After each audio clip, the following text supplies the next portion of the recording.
परमार्थ पथ में निपुण हैं भरद्वाज जी महाराज।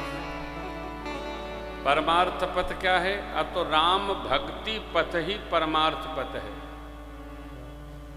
श्री लक्ष्मण जी महाराज की परिभाषा का दर्शन करिए अयोध्या कांड में। राम ब्रह्म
परमार्थ भरद्वाज जी परमारथ पथ परम सुजाना। इसलिए याज्ञवल्क्य जी महाराज कहते हैं चतुराई तुम्हारी मैं जानी क्या।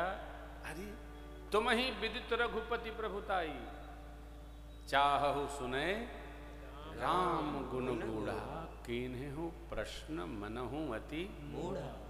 भगवान के बारे में जो प्रश्न करता है वो अपनी जिज्ञासा रखता है और भगवान के बारे में प्रश्न का उत्तर पाकर वो गदगद हो जाता है, आनंदित हो जाता है, आह्लादित हो जाता है। भगवान सभी परमात्मा, सभी देव, सबके लिए भगवान कृष्ण द्वैपायन वेदव्यास जी ने अलग अलग ग्रंथों की रचना की, अलग अलग पुराणों की रचना की। 18 पुराण है, 18 उप पुराण है।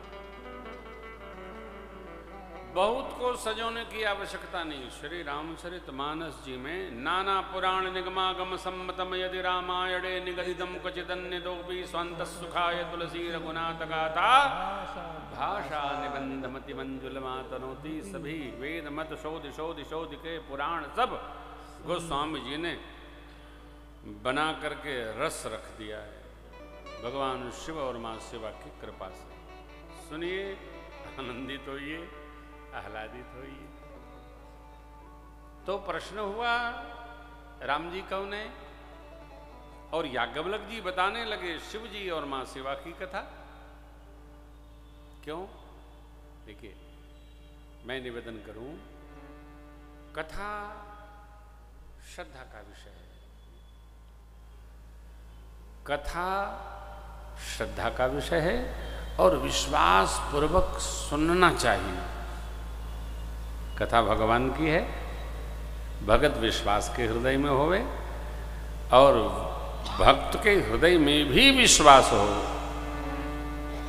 भगत विश्वास में, विश्वास भगत में, तो कथा कल्याण निश्चित करती है। बाबा ने अंत में कहा, राम चरण रति जो चह, जो राम जी के चरणों में आत्यंतिक प्रीति चाहता है, अथवा पद निर्वाण भाव सहित सो यह कथा क्रौ करऊ श्रवण पुट कान पार कर भगवान की कथा श्रवण करके राम जी के चरणों में प्रीति होगी और कल्याण निश्चित होगा। अरे कबूतर सुना उसका कल्याण हो गया,